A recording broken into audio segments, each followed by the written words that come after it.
ఇంకా ఇక ఈ ఎల్నినో ఎఫెక్ట్ ఒకటి పెద్దగా రాష్ట్ర వ్యాప్తంగా చర్చ జరుగుతుంది. రాష్ట్రంలో రైతులందరూ పాపం ఆందోళన చెందుతున్నారు. ఈ వర్షాలు పడక గ్రామాలల్లో రైతులైతే గోసపడుతున్నారు, అది ఓపెన్ సీక్రెట్.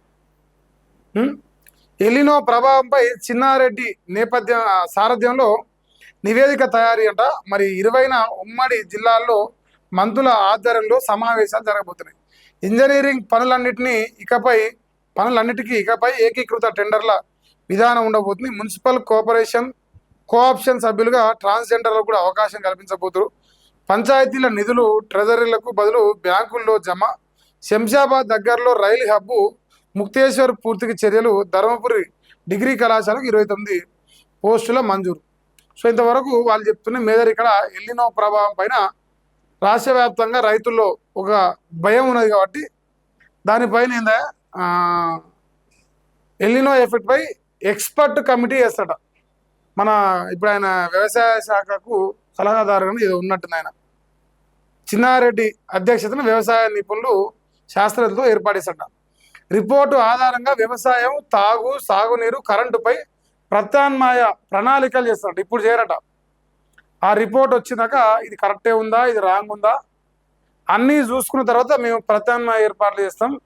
అంటే రాష్ట్రంలో రైతులు ఇంకా ఇబ్బంది పడుతురా లేదా, కాళేశ్వరం నుంచి నీళ్ళు లేకున్నా సంతోషంగా బతుకుతున్నారా లేరా, పోనీ సంతోషంగా బతుకుతారా లేరా, ఇవన్నీ 1-4 సార్లు ఎంక్వైరీ చేసుకున్న తర్వాత అప్పుడు రాష్ట్రంలో రైతులకు ప్రత్యామ్నాయ పనులపైన అవగాహన కల్పిస్తారు, లేదంటే ప్రత్యామ్నాయ పనులకు ఏర్పాట్లు చేస్తారు. ఇప్పుడు రేవంత్ రెడ్డి గోదావరి నీళ్ళను వాడుకునే ప్రయత్నం చేస్తున్న కాళేశ్వరం నుంచి అంటే సున్నా గాడిది గుడ్డే. సో మరి ఈ ఎల్నినో ఎఫెక్ట్ వల్ల రేపు ఇంకా ఇప్పుడు ప్రాజెక్టులలో నీళ్ళు లేవని ఆల్రెడీ తేలిపోతున్నాయి, అడిగంటిపోతున్నాయి ప్రాజెక్టులన్నీ కూడా.